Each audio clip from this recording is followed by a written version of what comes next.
On est en direct, ça commence. Bonsoir tout le monde. Bonsoir tout le monde.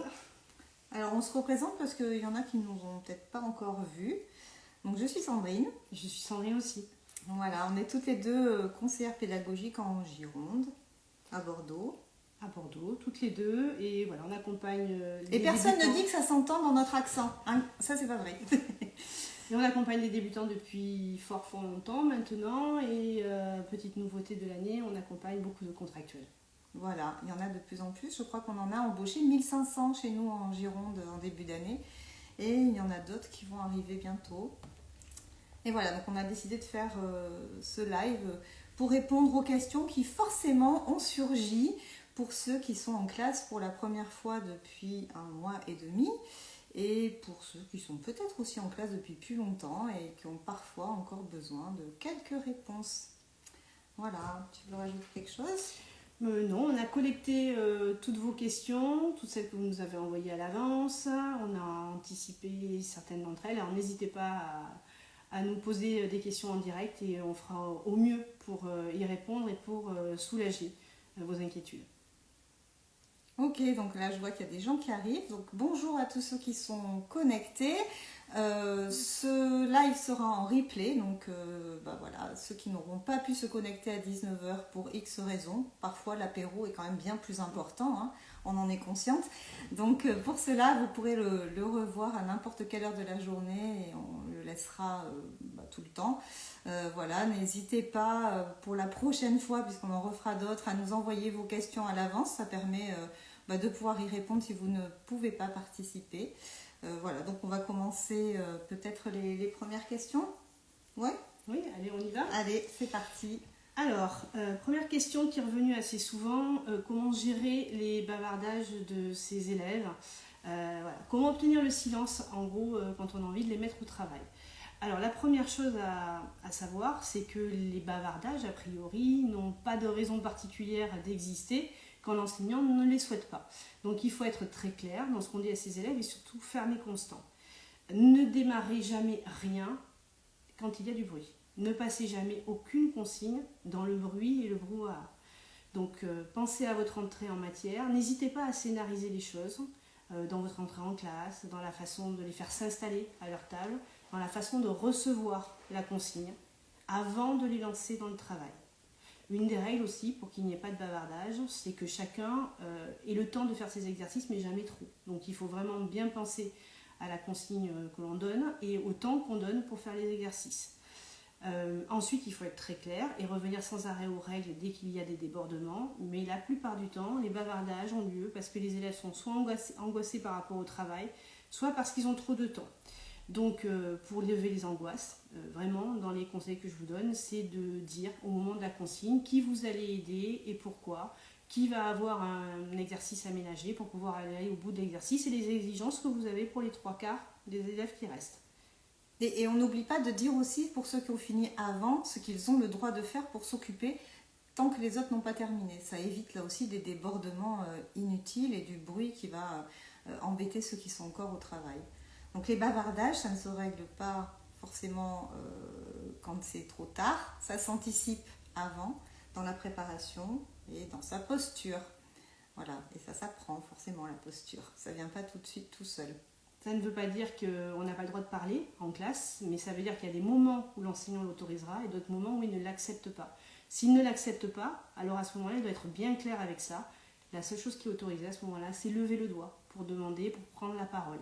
Mais si ce n'est pas autorisé de parler, il ne faut jamais varier dans son attitude. Il faut leur rappeler sans arrêt que c'est le silence qui est exigé.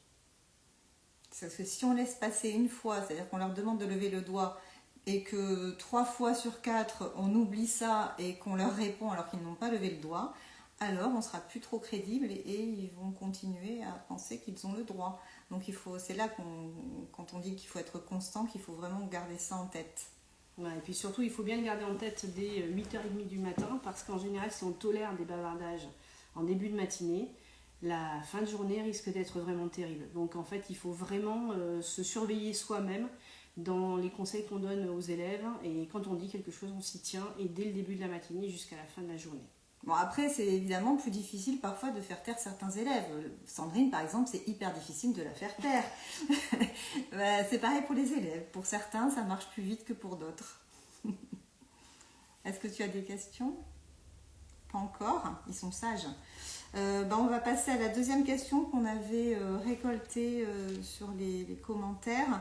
Alors c'était la production d'écrit. Alors la production d'écrit, ça embête beaucoup, on ne sait pas trop comment la faire, en plus on ne sait pas trop comment la corriger, ça prend un temps de dingue. C'est pas quelque chose de très facile. Alors déjà, on essaye de ne pas se lancer dans des choses hallucinantes et ultra ambitieuses dès le départ quand on débute, parce que écrire un album direct, c'est beaucoup plus compliqué que de refaire écrire la fin d'une histoire en prenant une autre version ou des petites choses plus faciles à mettre en place quand même. Donc déjà, on essaye de différer ça. Sinon, on fait faire des écrits courts quotidiens. Vous avez tous entendu parler du jogging d'écriture. Alors attention, si ça reste juste écrire sans jamais rien regarder, sans réécriture, sans verbaliser quelles sont les difficultés, etc., le jogging, ça sert à rien. Ce qui est intéressant, c'est de leur faire écrire tous les jours une petite phrase, mais de la retravailler avec eux. On peut leur faire écrire 2 fois par semaine, par exemple, des choses un peu plus conséquentes, y compris pour les cycles 2. Ça se fait en dictée à l'adulte dans ces cas-là.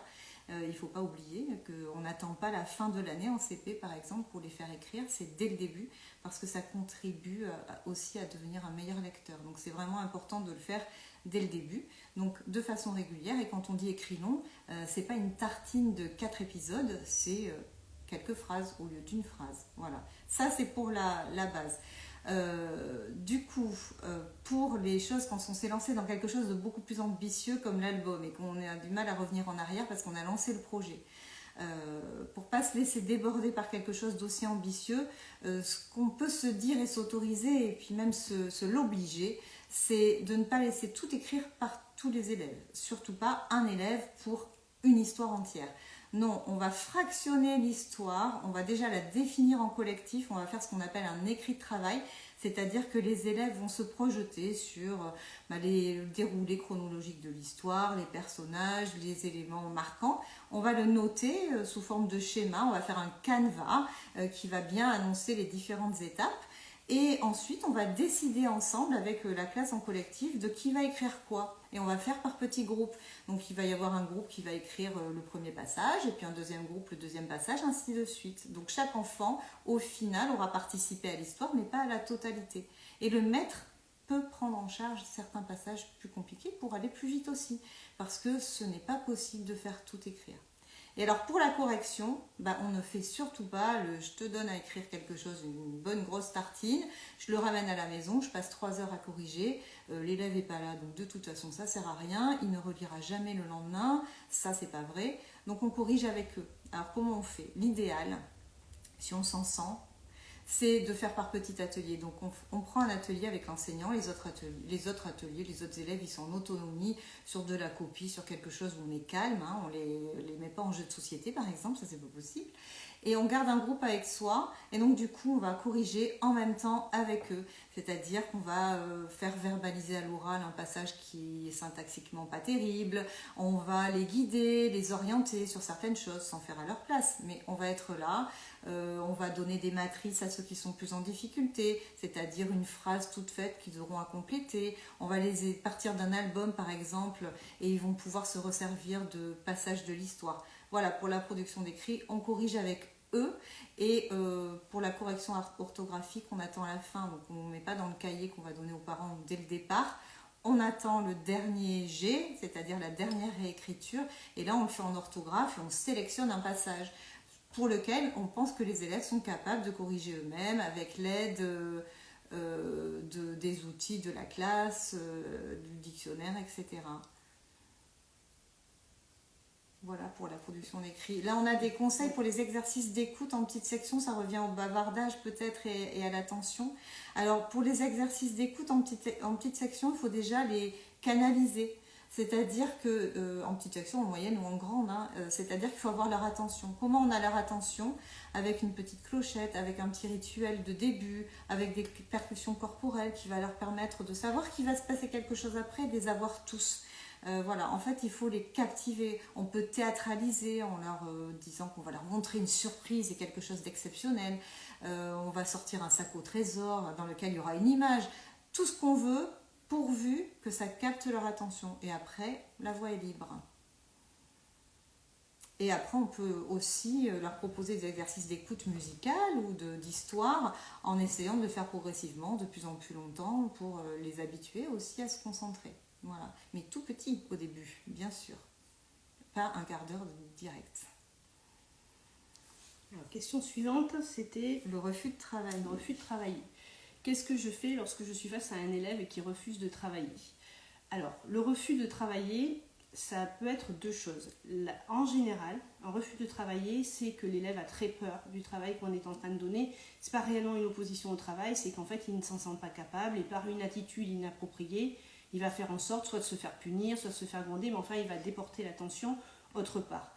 Donc en fait, un refus de travailler en début d'année, lorsque vous rencontrez votre classe, lorsque vous faites la connaissance de vos élèves, vous allez expliquer qui vous êtes et qu'il n'est pas possible à qui que ce soit dans la classe de refuser un travail donné par l'enseignant. Alors évidemment, avec des mots différents, si vous avez des cycles 3, des cycles 2 ou des tout petits, hein, mais en gros, quand la maîtresse demande quelque chose, c'est pour le bien des élèves, donc forcément, on va travailler. Par contre, vous allez dire que vous comprenez tout à fait que ça puisse faire peur, et dans ce cas-là, vous serez toujours là pour réexpliquer, pour redire, pour faire avec eux, pour prendre des groupes d'élèves avec vous, pour éventuellement trouver une solution pour ceux qui ont le plus de difficultés, rejoindre un petit groupe, travailler dans un binôme, aménager l'exercice. Donc, c'est pas entendable de refuser de travailler. On ne peut pas dire non à un exercice donné par l'enseignant. En revanche, il n'est pas entendable de la part de l'enseignant de ne pas aider ses élèves. Et donc ça, vous allez leur dire, vous serez toujours là pour les aider. En général, lorsque vous êtes bienveillant, lorsque vous êtes accompagnateur, les élèves font. Voilà. Le refus de travailler, en général, ne cache qu'une chose, c'est la peur de faire et d'échouer. Donc c'est à vous de montrer que, grâce à vous, il n'y a pas cette peur à avoir. La question suivante, c'est sur le PEAC, sur l'éducation artistique en général. Comment est-ce qu'on fait une progression? Alors, peut-être que vous avez entendu parler du PEAC, qui est le parcours d'éducation artistique et culturelle. Donc ça se fait sur tout un cycle. Dans une école, on essaye de se répartir les domaines de l'éducation artistique pour que les élèves, à la fin de leur parcours, aient un peu découvert tous les domaines. Donc on essaye de s'harmoniser au sein de l'école. Si ce n'est pas le cas, parce que quelquefois, c'est pas tout à fait. Si c'est pas le cas, on essaye de faire varier les domaines au cours de l'année. Donc on va faire de la musique, de l'art plastique, effectivement, mais aussi de l'art de l'espace, de la littérature, tout un tas de choses différentes. Et on va essayer de faire varier tout au long de l'année les supports qu'on va utiliser, les différentes sortes d'artistes et de rencontres. Ça peut être des œuvres, ça peut être des lieux d'exposition. Voilà, donc on essaye de faire varier pour que les élèves découvrent le plus possible. En termes de vraie progression, on essaye de faire des petits projets et de se servir de ce qui a été vu dans un petit projet, de s'en resservir dans le suivant. On a vu une technique, mais on s'en resserre dans le suivant et on rajoute quelque chose de nouveau, par exemple. Ça peut faire une petite progression. Voilà. Et en tout cas, l'art plastique, c'est vrai que souvent on voit des choses qui ressemblent beaucoup, on appelle ça à la manière d'eux. Donc là, on fait varier les supports et les techniques, forcément. Par contre, c'est pas hyper personnel.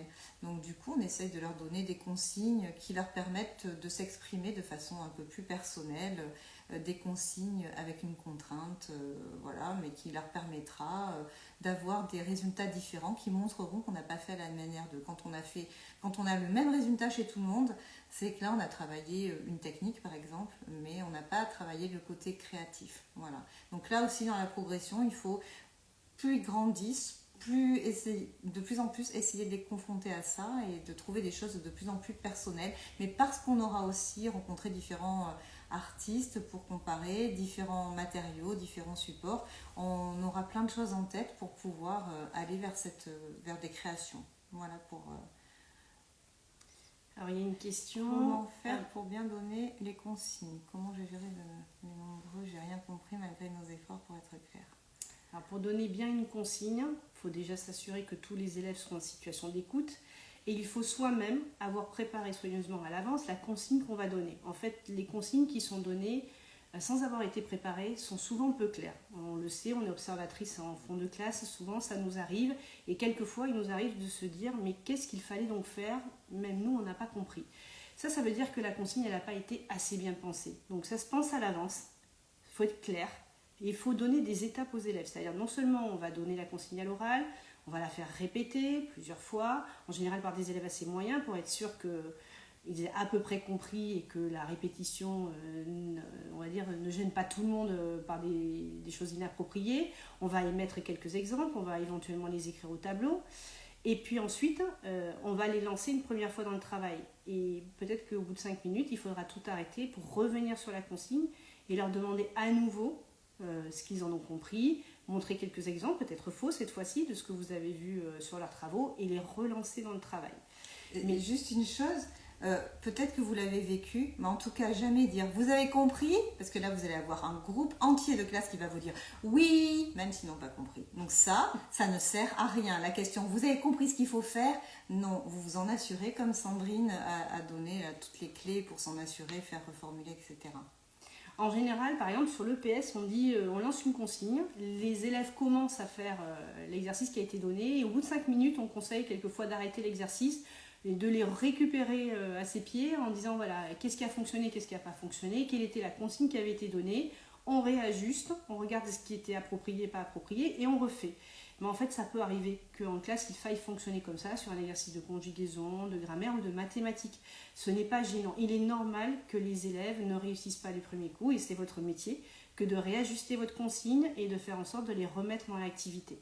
Donc en fait, tout est normal. Personne ne comprend jamais du premier coup. Dans des formations pour adultes, on a toujours la surprise de découvrir que les adultes, lorsqu'ils sont face à une consigne, la transforment, se l'approprient, se projettent, quelquefois n'ont pas compris et font n'importe quoi. Tout existe, donc il faut l'accepter aussi de la part des enfants. Alors, on a une autre question sur est-il possible de travailler à la manière d'eux en petite section? C'est toujours possible, c'est pas un problème, mais il ne faut pas faire que ça. En tout cas, une petite solution pour faire à la manière d'eux sans tout copier, c'est de ne prendre qu'un seul critère. C'est-à-dire qu'on va regarder l'œuvre d'un artiste, on va voir qu'il y a une gamme de couleurs, un matériau qui a été utilisé, un geste précis, etc. Au lieu de tout prendre, on va prendre un seul critère. Par exemple, utiliser la même gamme de couleurs pour faire quelque chose d'autre. Ou utiliser le même geste. On va imaginer, vous savez, les projections par exemple. Mais on fait les projections, mais on ne va pas prendre la même gamme de couleurs, on ne va pas prendre le même support, on va prendre autre chose. On choisit un seul critère et on fait uniquement un travail complètement différent sur un seul critère. Et là, on ne fait pas la manière d'eux.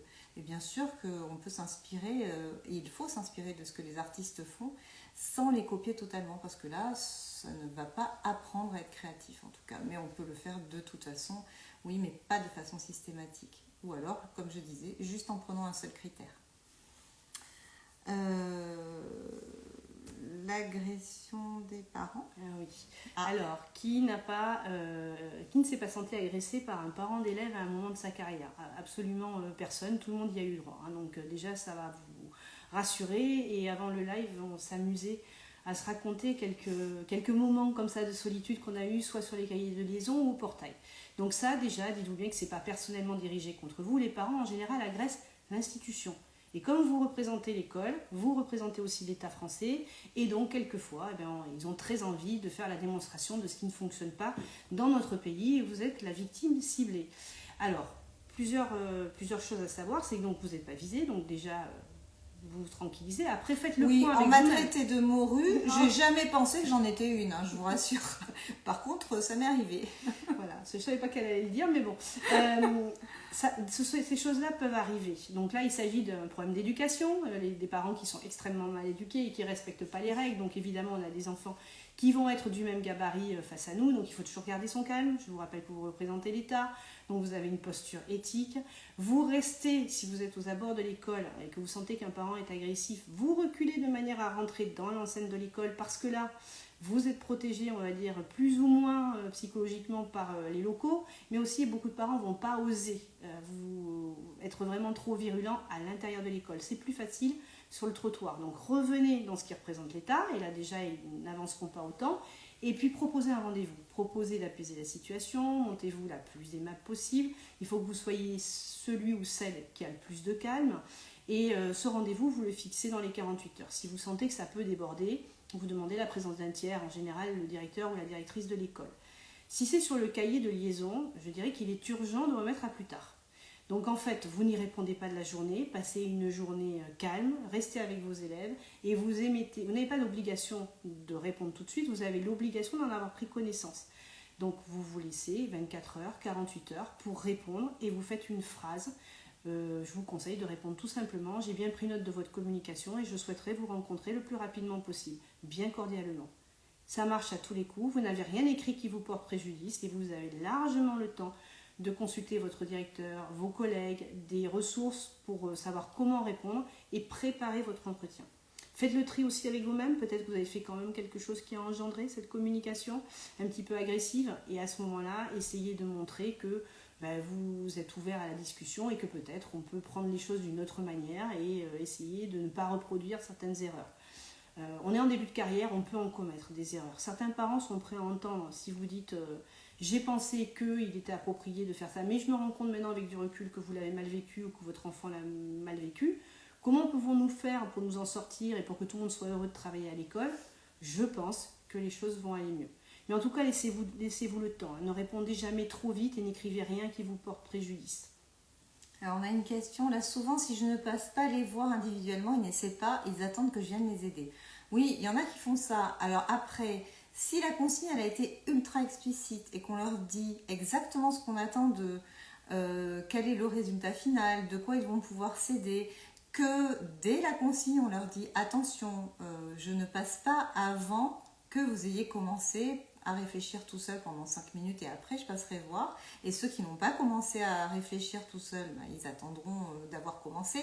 Si tout ça c'est dit clairement dès la consigne, ça va aider. Et surtout leur expliquer de quoi ils vont s'aider, comment ils vont savoir s'ils sont sur la bonne voie. La consigne elle est claire, elle est précise, ils savent exactement ce que la maîtresse ou le maître attend d'eux.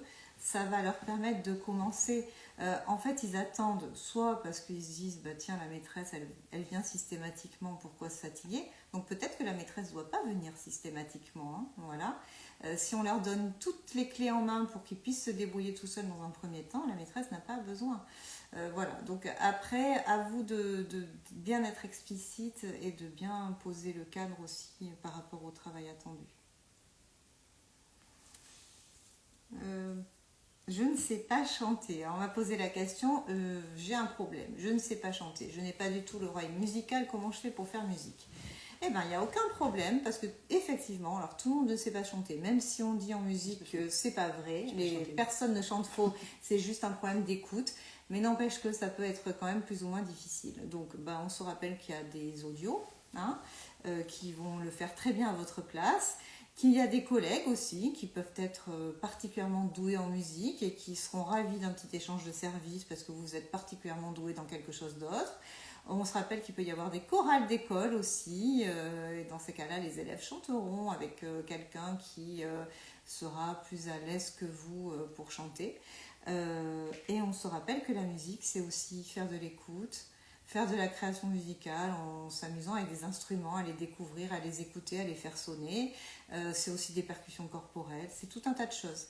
Voilà, donc les chansons, ça en fait partie. Chanter, bien sûr, mais si vous n'êtes pas à l'aise avec ça, on met un audio déjà, ça aide beaucoup.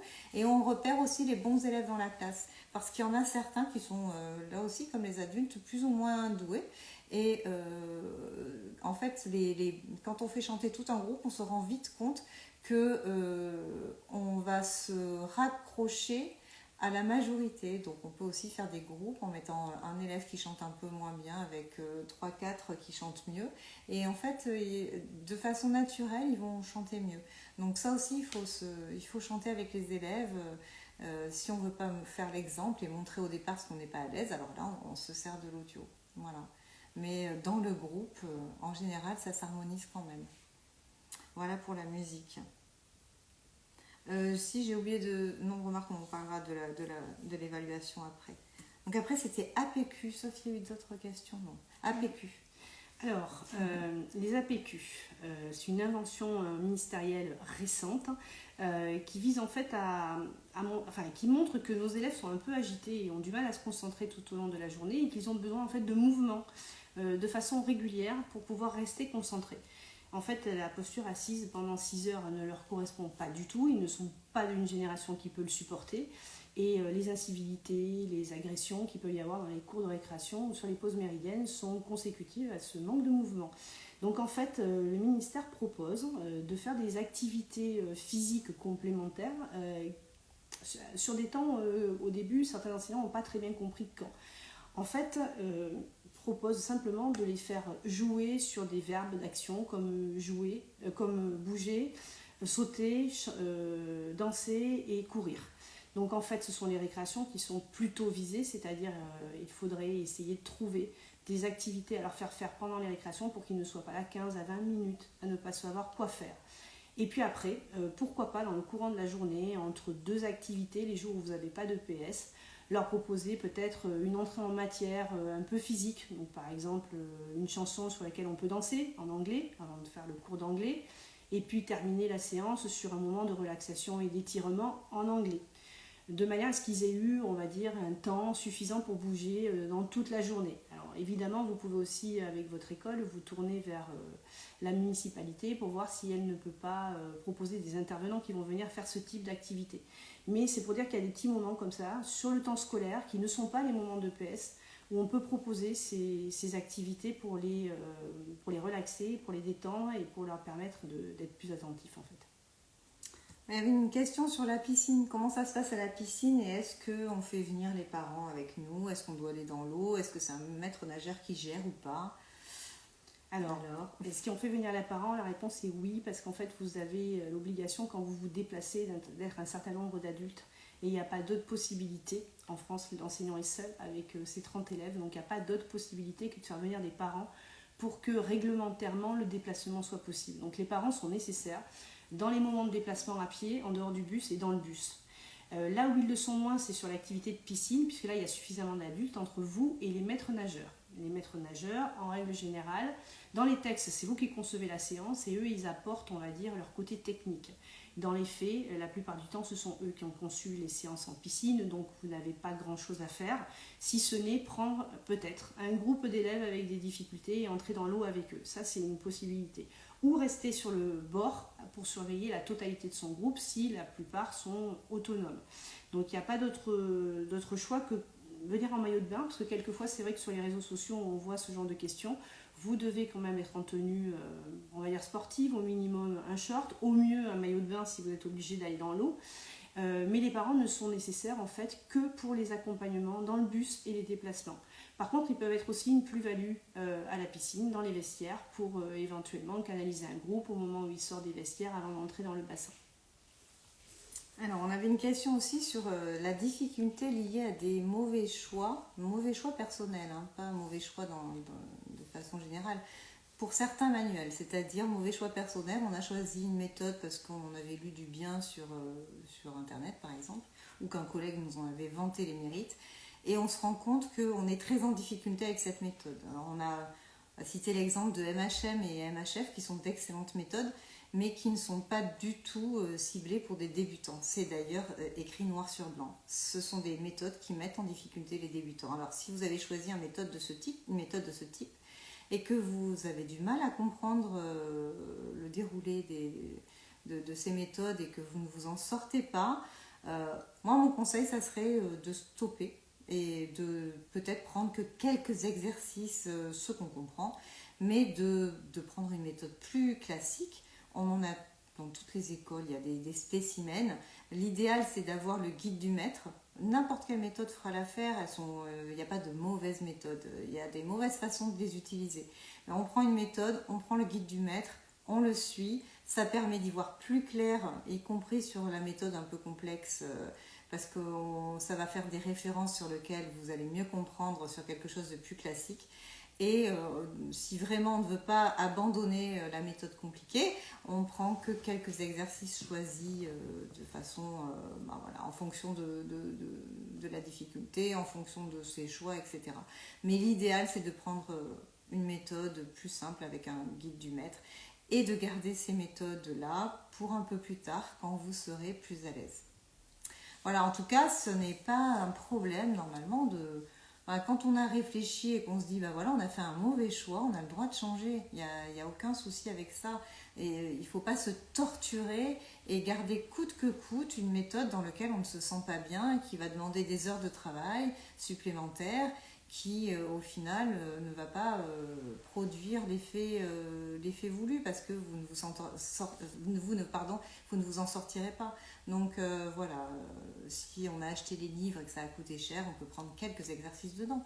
Mais on garde un guide du maître et une méthode plus classique pour le dérouler et pour y voir plus clair.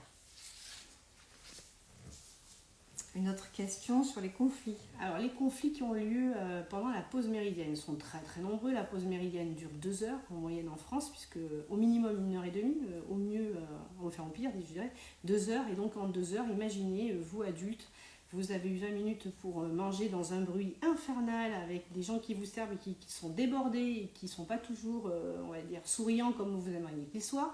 Et puis après, on vous parque dans un lieu clos, quel que soit le temps qu'il fait, et on vous demande là de vous tenir calme et gentil pendant plus d'1h30.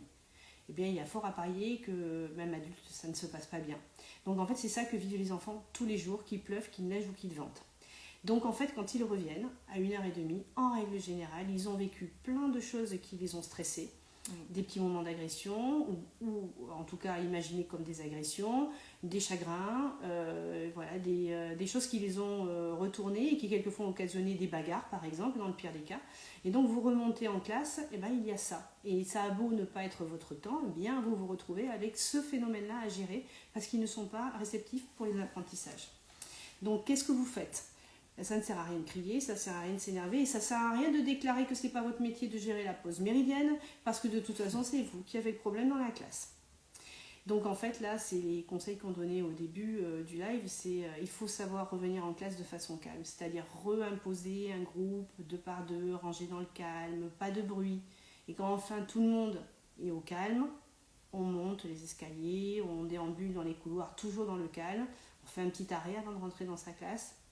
On rentre, on s'installe à nouveau dans le calme et quand on a vraiment zéro bruit, on dit aux élèves, voilà, je vois bien que ça ne va pas du tout, il s'est passé quelque chose, je voudrais bien que vous me racontiez, mais par contre, je ne veux pas que ce soit ceux qui sont énervés qui me le racontent.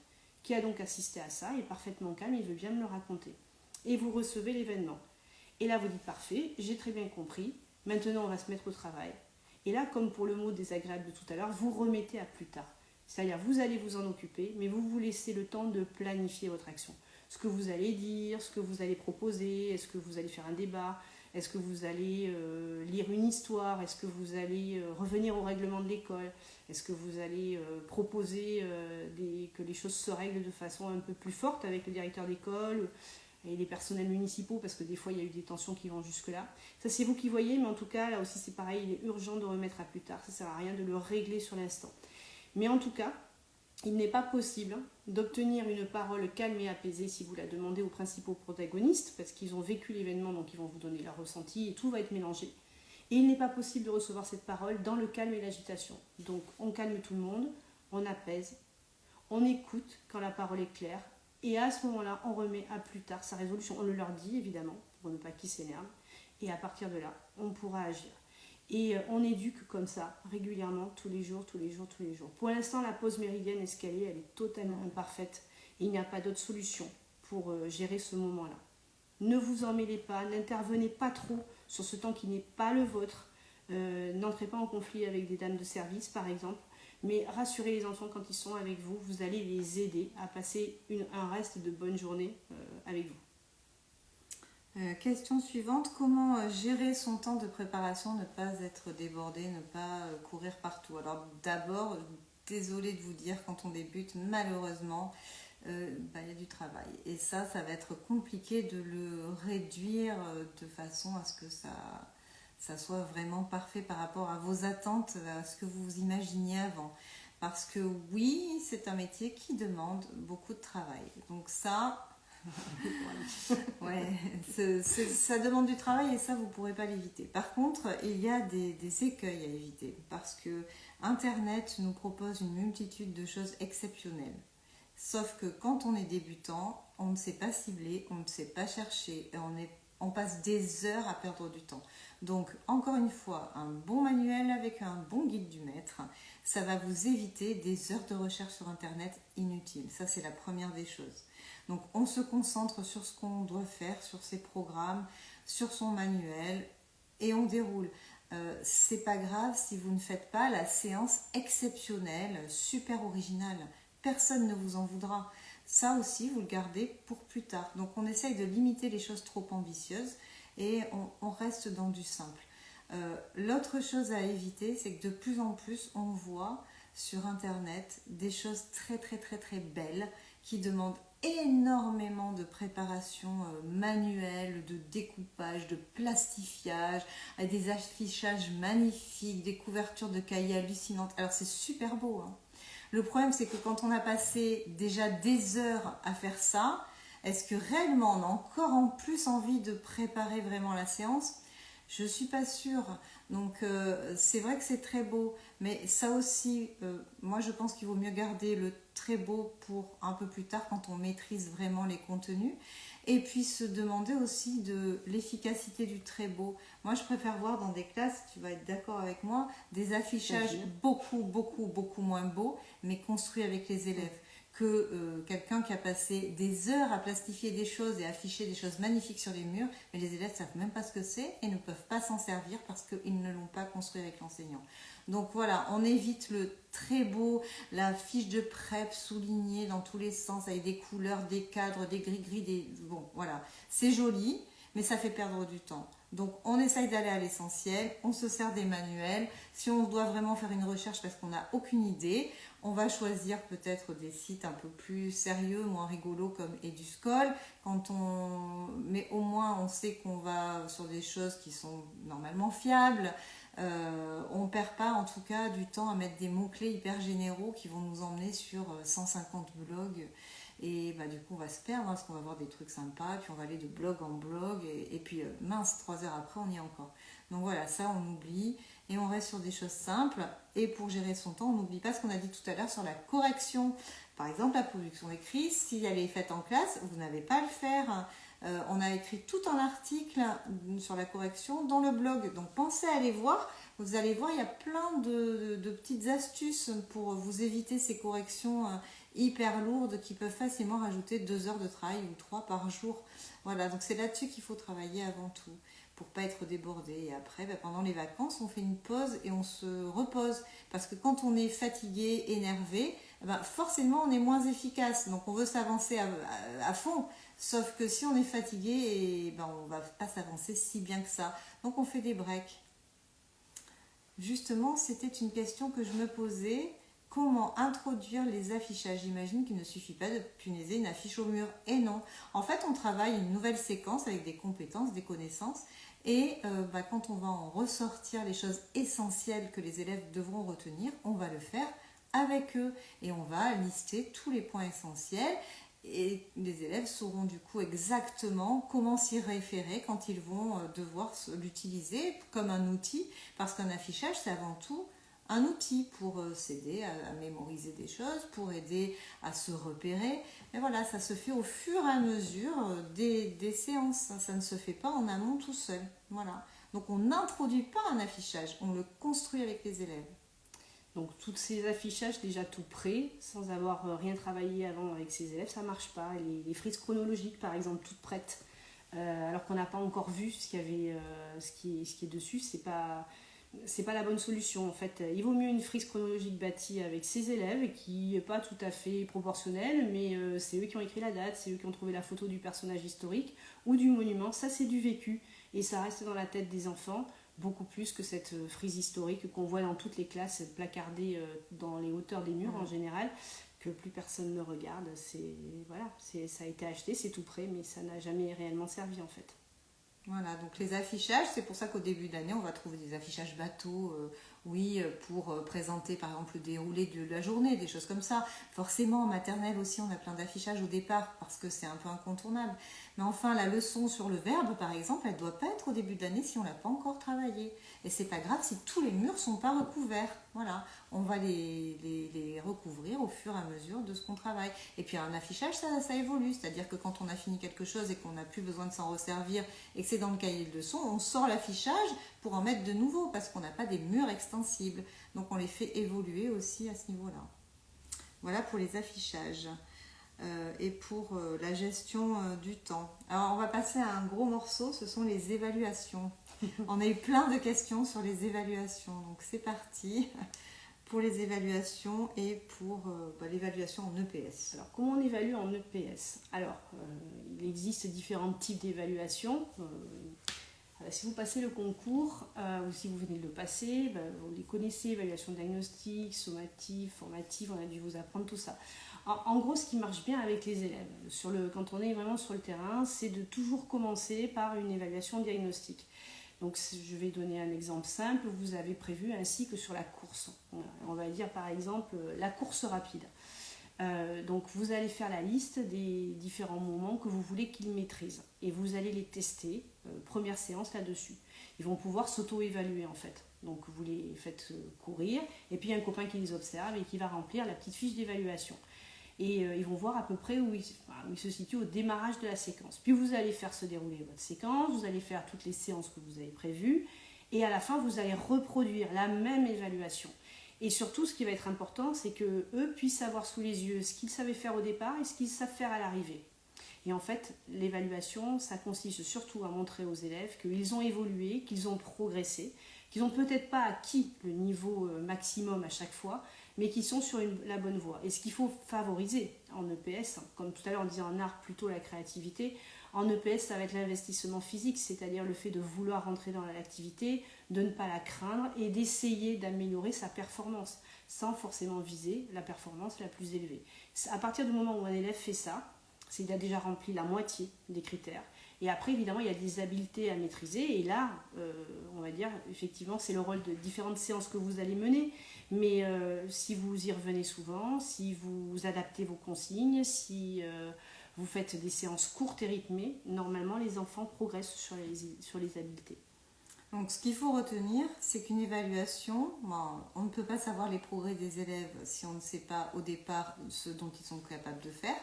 Et qu'en tout cas, à chaque fois qu'on propose une nouvelle séquence, on est censé évaluer à la fin pour voir si ce qu'on a enseigné a porté ses fruits. Donc ça, c'est hyper important de faire régulièrement des évaluations à la fin d'une séquence. Alors pas avec des notes, hein. Les notes, on les oublie, mais en tout cas, on évalue quand même les progrès des élèves. Donc on a parlé d'un exemple de l'EPS, on va aussi parler d'un exemple de la poésie, parce que ça pose quelqu'un, on évalue seulement les réussites. En fait, on évalue les progrès. C'est pas forcément une réussite, un progrès, c'est un progrès. Donc ça peut être la réussite finale, elle peut être découpée en étapes. Et dans ces cas-là, on va signifier aux parents que oui, il y a eu un progrès, qu'on n'a pas forcément encore atteint le but final, mais que l'élève a progressé. Et ça s'appelle une évaluation positive dans ce cas-là. Et ça, c'est hyper important parce que c'est mieux que de mettre un 0 à un élève qui va se croire nul pour tout le reste de sa vie. Voilà, donc on évalue les progrès. Donc on évalue la poésie de cette même façon aussi. C'est-à-dire que ça ne sert à rien de mettre une note. Et puis qu'est-ce qu'on évalue en poésie? Est-ce qu'on évalue la création d'une poésie à l'écrit? Est-ce qu'on évalue la mémorisation? Est-ce qu'on évalue la mise en voix avec le ton? Donc c'est bien de se faire peut-être avec les élèves, hein, ça se construit avec eux, une petite grille de critères que l'on voudrait, qui serait bien pour bien réciter une poésie, ou pour bien l'écrire, ou pour bien la choisir, parce qu'il y a ça aussi, ou pour bien l'écouter. Il y a tout un tas de choses à évaluer dans la poésie, ça s'évalue comme tout le reste, mais de façon bienveillante et positive. C'est-à-dire que quelqu'un qui a fait l'effort d'apprendre, s'il a des difficultés, s'il a vraiment déjà réussi à dire la première strophe, même s'il ne l'a pas fait entière, eh bien, il s'est engagé dans le projet de cette poésie et il a réussi à mémoriser un passage. Et puis la prochaine fois, il mémorisera peut-être la poésie entière. S'il a essayé d'y mettre le ton, comme on dit, et de faire quelque chose d'un peu plus vivant, d'essayer de faire passer une émotion, voilà quelque chose qu'on pourra observer et regarder avec les élèves. On peut aussi choisir de n'observer qu'un seul critère et d'en discuter avec les élèves. Ça sera une évaluation positive aussi. On n'est pas obligé d'évaluer tout le temps. Hein. C'est pas parce que on travaille sur 5 poésies sur la période qu'on est obligé d'évaluer 5 fois la poésie. Ça aussi, ça fait gagner du temps, par exemple. Ma PEMF m'a dit qu'il fallait apprendre la poésie en classe. Je ne sais pas comment mettre son application. On est tout à fait d'accord avec la PEMF. Hein, parce que imaginez celui qui a des parents étrangers qui ne savent pas lire le français, comment il fait pour apprendre sa poésie à la maison, hein. Mais je pense qu'elle ne parlait pas que de la poésie. Je pense qu'elle parlait aussi de toutes les traces écrites qui suivent les leçons. Il n'est pas normal de demander à un enfant d'apprendre par cœur à la maison quelque chose qui n'a pas déjà été vu et plus ou moins appris en classe. Donc, alors, en fait, comment on fait? Parce qu'elle veut savoir comment on fait. Alors, en fait, comment on fait pour la poésie? Par exemple, ça peut être la poésie, on va la lire déjà plusieurs fois en classe, ce qui va permettre une première mémorisation. Certains vont vouloir la jouer, la théâtraliser. On peut se la partager. C'est-à-dire, il y a un élève qui commence à dire les 2 premiers vers, le suivant qui dit les 2 vers suivants. On peut rajouter des gestes aussi. Hein, quand on dit théâtraliser, ça peut être l'enseignant, mais ça peut être les élèves aussi. Hein, un jeu de gestes en plus. Voilà. Et en fait, on peut faire ça peut-être toute la semaine avant de proposer, la semaine d'après, une révision à la maison, en fait. Et dans cette révision, dire il faudra que tu la joues et que tu la théâtralises devant tes parents pour leur montrer le travail que tu as accompli en classe. Mais ça devrait être pareil pour les traces écrites de tout ce qu'on fait en fait. C'est-à-dire les traces écrites sont construites avec les élèves, il faut les redire avec eux, il faut les étayer sans arrêt d'exemple, il faut faire répéter les phrases, en fait il ne faut pas que ça reparte à la maison, on met ça dans le cahier et puis c'est à apprendre pour la prochaine fois. Non, c'est très sérieux, l'apprentissage des traces écrites, ça doit se faire sur le temps scolaire. Elle a raison, la PEMF qui vous suit. Combien de fois on envoie le livret scolaire aux parents? 2 ou 3 fois par an? Ça doit se décider au sein de l'école. Ça peut être 2 ou 3 fois par an, mais ça se décide en commun dans une école. C'est pas un enseignant qui l'envoie 3 fois et l'autre qui l'envoie 2 fois. Ça doit être harmonisé. Donc ça, c'est à voir avec ton directeur ou ta directrice. Et tes collègues en conseil de cycle. Et tes collègues en conseil de cycle, voilà. La question suivante, sur les évals toujours, le fameux livret, donc le LSU pour les élémentaires et le carnet de suivi des apprentissages pour les maternelles. Tu peux parler du LSU? Alors, ce qu'il faut, quand on est débutant, ce qu'il faut bien avoir en tête, c'est que, par exemple, à chaque fois qu'on conçoit une séquence, il se dit par exemple la tribu du sujet en CM2, à chaque fois, on doit raisonner en se disant à la fin de ma séquence, il va y avoir une évaluation, à chaque fois. Et cette évaluation, elle va se reporter dans le LSU. Ça veut dire qu'on ne peut rien imaginer sans penser à un moment pouvoir faire le point sur ce que l'élève sait faire ou ne sait pas encore faire. Donc, dans votre LSU, vous pouvez ne remplir que l'essentiel des compétences en français. Mais au fil du temps, vous allez apprendre à affiner tout ça et à développer un peu plus les compétences en conjugaison, en grammaire, en orthographe, en maths, etc. Disons qu'il ne faut rien enseigner qui ne permette pas de faire le point pour savoir ce qui reste à l'enfant à acquérir. Donc, dans tout ce que vous allez préparer, désormais, il va falloir trouver une place dans le LSU pour ce que vous faites. On n'est pas obligé de commenter tout, hein. On peut faire un commentaire global pour un domaine par exemple, ça allège un petit peu parce que ça prend du temps le LSU, hein. On ne s'y met pas 5 minutes avant en se disant ça va être vite fait. Non, il faut l'anticiper en fait. Et il faut anticiper ces évaluations à la fin de ces séquences et se dire que voilà, ça va être intégré dans le LSU. Voilà, donc on met ses compétences dans un coin sur une liste, on sait qu'on va les reporter sur le LSU, on coche déjà sa petite liste acquis, non acquis, etc. Ça permet de bien se préparer et d'être moins submergé quand on se retrouve face à ce LSU. Donc ça, c'est vraiment hyper important. Un petit truc pour gérer son temps aussi, être moins débordé. Quand on fait une évaluation, est-ce que c'est vraiment utile quand on travaille l'addition de leur proposer 20 additions? Est-ce qu'on ne peut pas savoir avec 2 ou 3 si l'élève a bien compris? Ça évite beaucoup de temps en correction. Et pareil pour l'attribut du sujet ou n'importe quoi d'autre. Voilà. C'est pareil pour la maternelle, là, on va y venir avec le carnet de suivi des apprentissages. Ce n'est pas la peine de tout mettre dedans. Vous imaginez, ils vont avoir une valise, c'est pas un carnet qu'ils vont avoir à la fin de l'année, ça va être énorme. Donc on choisit quelques points ciblés, on profite d'une activité pour prendre quelques photos de moments importants où on voit bien l'émergence d'un progrès. On décide lors d'une séance, lors d'un atelier, ce jour-là d'observer et de noter sur sa petite liste les réussites de chacun ou de prendre quelques photos, mais on ne le fait pas pour tout parce que vous n'allez pas vous en sortir. Donc on cible, on cède pour ça des observables qu'on a décidé avec les collègues en conseil de cycle ou qu'on a trouvé sur Eduscol parce qu'il y a une proposition d'observables.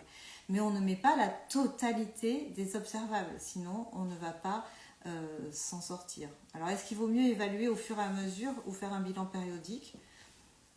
Moi je pense qu'il vaut mieux évaluer au fur et à mesure des séquences parce qu'on est moins débordé du coup. Et puis bilan périodique, si vous voulez évaluer quelque chose qui était sur un point précis et que ça a été vu au début de la période, vous risquez d'être très déçu de voir ce qu'il restera à la fin de la période.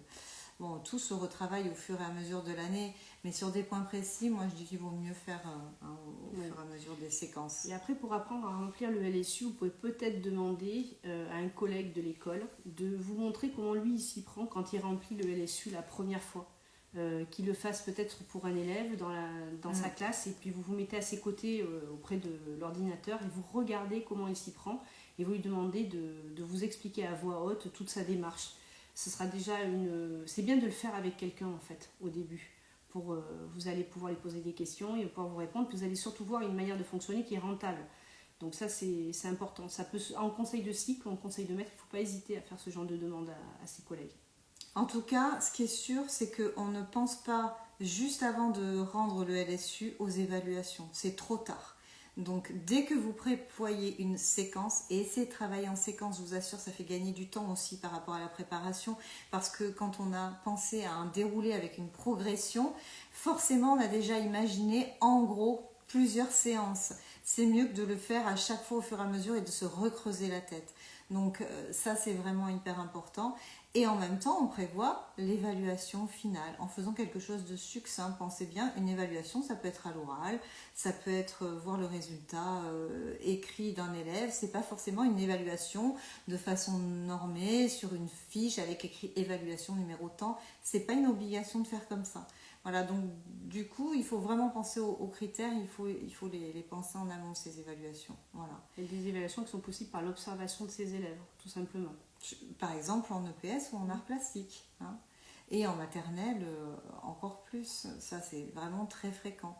Donc voilà, pensez-y, c'est vraiment primordial.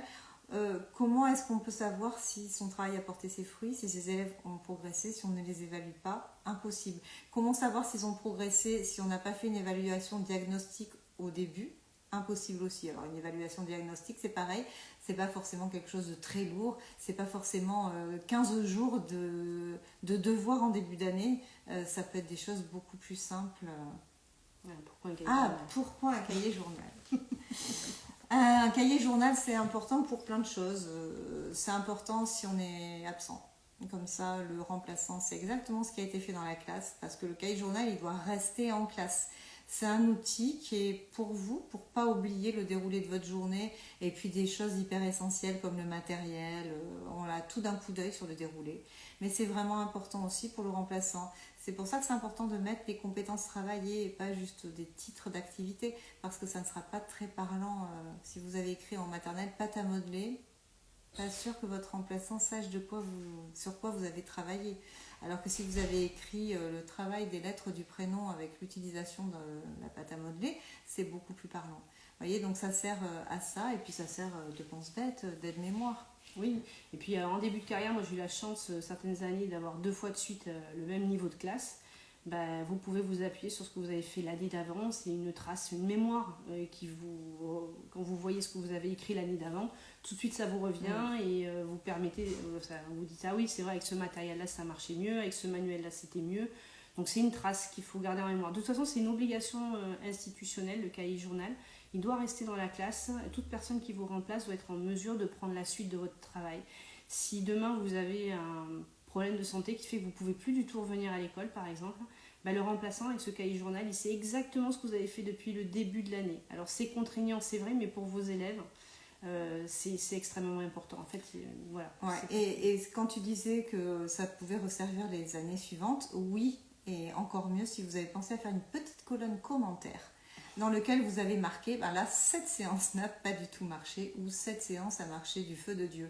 Et pourquoi? Essayez d'y réfléchir pourquoi après a posteriori, et peut-être marquer des petites astuces, des petits commentaires qui vous permettront un an plus tard de vous souvenir et d'améliorer ce travail. Tout ça, on en parle sur notre blog, on écrit des articles toutes les semaines. Donc on a fait un article sur le cahier journal où on met en détail pourquoi c'est important.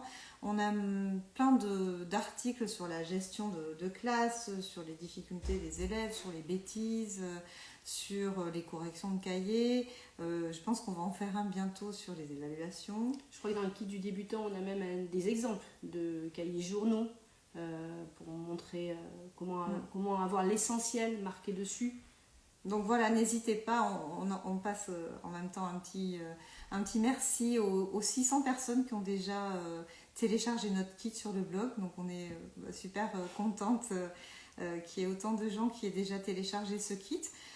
Donc n'hésitez pas à aller le télécharger, il y a plein d'astuces dedans. Voilà, c'est du vécu de Sandrine et Sandrine qui sont restées plus de 20 ans en classe et qui ont eu beaucoup de questionnements aussi. Voilà, donc on vous partage notre expérience, donc n'hésitez pas à aller travailler. Regardez tout ça. Je dois travailler les 5 domaines chaque jour. Non, pas forcément chaque jour, ça peut se planifier sur une semaine, 15 jours. Non, c'est pas une obligation de travailler les 5 domaines chaque jour. Voilà. Tout dépend de la programmation. Et ça aussi, on en parle dans le kit. Donc, on doit faire une programmation sur une période. Et du coup, ça, c'est votre liberté pédagogique. Il faut qu'à la fin, tout soit fait. Après, quand, comment, ça, c'est à vous de voir en fonction de vos projets aussi. Voilà, merci à vous, le blog est super, merci pour toutes ces ressources. De rien, on est contente que ça vous plaise. Donc du coup, on va continuer. Voilà. Oui, on va s'arrêter là. On refera un live aux prochaines vacances. On ne peut pas en faire plus parce qu'on a aussi pas mal de travail toutes les deux.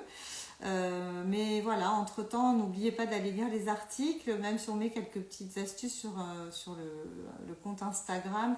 Les articles sont quand même bien plus détaillés et voilà, toujours avec des, comme tu le dis, Peanuts, toujours avec des conseils concrets parce qu'on pense que c'est la seule solution pour avancer, c'est que ça parle aux gens et que ça soit concret. Voilà.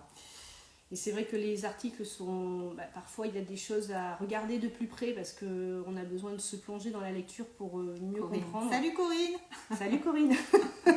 On a aussi les copines qui viennent nous voir. Oui, alors c'est des copines importantes, hein, c'est des chefs d'établissement. Et vous voyez, les conseils qu'on vous donne sont des vrais conseils, des conseils de terrain, mais aussi ce qu'on souhaite vous dire, c'est que l'institution valorise les gens qui s'investissent et qui tiennent compte des conseils donnés parce que on progresse vite quand on est à l'écoute des conseils de ceux qui ont expérimenté tout ça et qui ont pris le recul nécessaire pour savoir si leurs conseils étaient institutionnels, sérieux et fiables. Voilà. Et je rappellerai toujours, on peut être débutant et être très bon. Oui. Et ça, c'est pas un problème. On peut avoir très vite compris les choses. Donc, si vous trouvez que vous ramez encore, c'est peut-être aussi que vous avez beaucoup d'exigences parce que vous voulez faire la perfection de suite. Ça, c'est impossible. Mais par contre, vous faites très certainement déjà très bien puisque vous essayez de progresser et puisque vous êtes en train d'écouter des conseils. Donc ça, c'est plutôt très annonciateur de quelqu'un qui fera de belles choses en classe. Donc voilà, on ne se décourage pas. On sait qu'il faut beaucoup travailler, mais on essaye de suivre les quelques petits conseils et astuces pour travailler moins et puis pour se libérer du temps. Et puis là, on va vous souhaiter de bonnes vacances et on va vous obliger à vous reposer un peu parce que ça, c'est quand même primordial. Parce qu'un enseignant fatigué n'est pas un enseignant efficace. Voilà. Bonne soirée, au revoir. Salut à tout le monde.